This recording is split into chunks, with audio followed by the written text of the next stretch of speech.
There's this guy named Eugene Schwartz, marketing person, guru, and he basically says that all markets go through 3 to 4 levels of sophistication.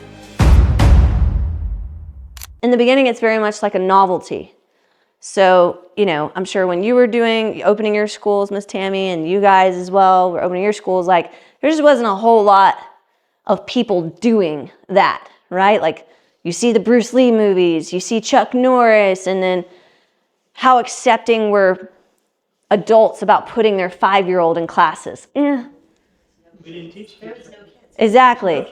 There was no kids. Exactly. So I was 14 when I started, and it was like, we let this kid in here. Exactly, right? It's not an adult.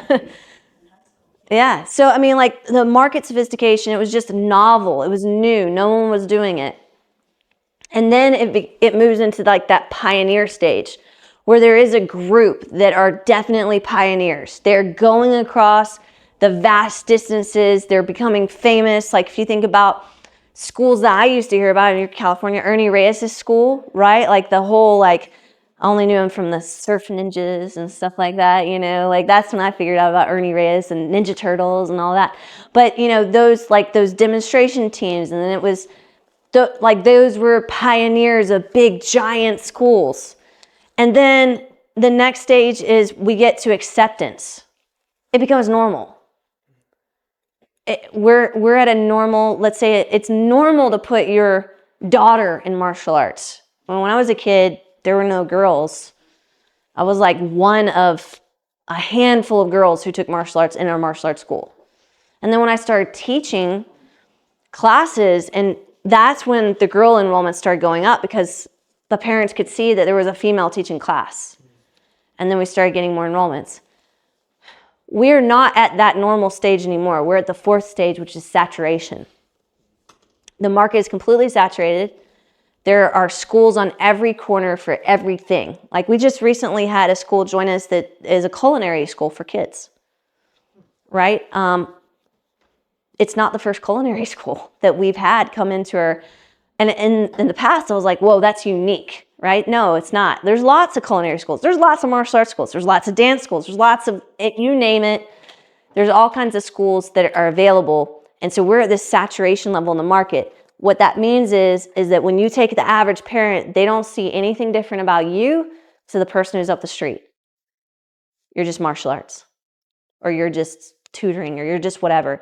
So what separates you? It's not your colors or your logo, because everybody has colors and logos are similar, right? It's the other things that are in between. That's why we've got to put such a huge emphasis on developing out our brand. We got to take inventory of what we have, because a lot of times we don't deploy the things that we already have that you can use for your brand very, very easily, to start creating this story, to start utilizing.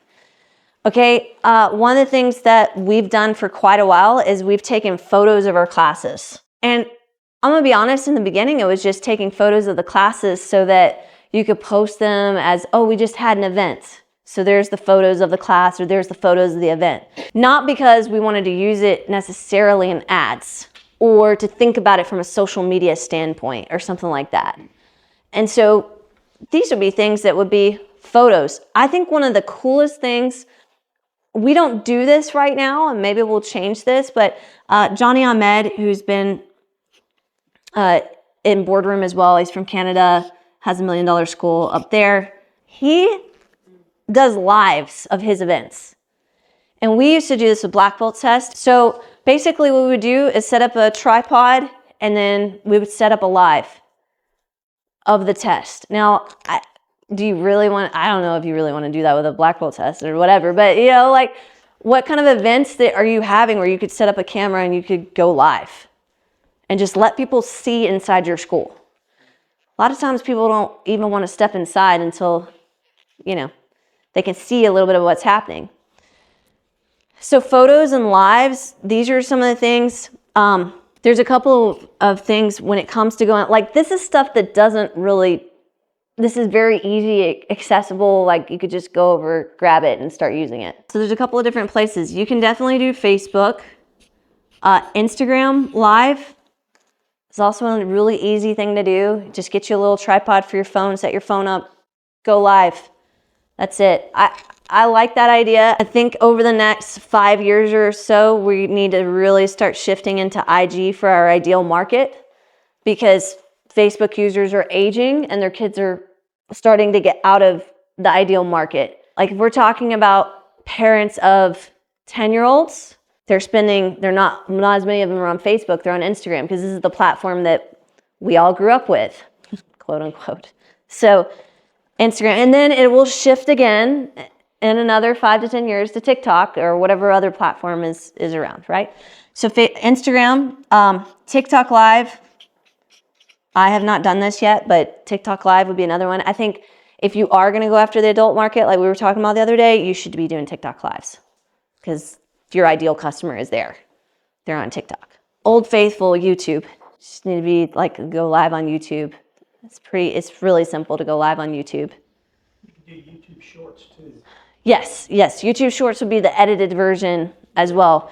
And any of this stuff as well, like if you're recording it, can also be utilized, and we can talk about that stuff too. But if you're just wanting simple, this is easy to grab, we can do it right now. This is simple and easy to grab, we can do it. You have no technological barriers to stop you from doing these things. Everybody can take photos right now. Everybody can go live. The other thing that's really, really easy is what we call B-roll. So B-roll is just a glimpse inside of the action of what's happening day to day in your school. So just take video of the students in class. You could even take video of someone interacting. Like one of the really good performing B-rolls is you just getting down on your knee and tying a student's belt, or you just interacting with a student, not necessarily doing punches and kicks, or them doing punches and kicks, or again, if you're watching this, you're not in a martial arts school later, like not necessarily just leaning down and helping someone with their homework, but like having an actual conversation with someone. With no dialogue. Yeah, it doesn't have to be dialogue, or it could be. It could be both. Like sometimes people are so desperate for what is the truth and what is real that they would actually rather see an organic video than they would see a highly edited video at this stage right now. I think there's a mix between two that are really important to separate you, because again, what's going to be easy for everybody, no matter how established or how unestablished they are, is to grab a phone and take organic video. What is a barrier to entry that could potentially separate you is that professional look. But you don't want to all be professional, because then people are like, well, are you real? So you got to kind of flip it. So pantry, this would be photos, lives, B-roll. This is stuff that's easily accessible.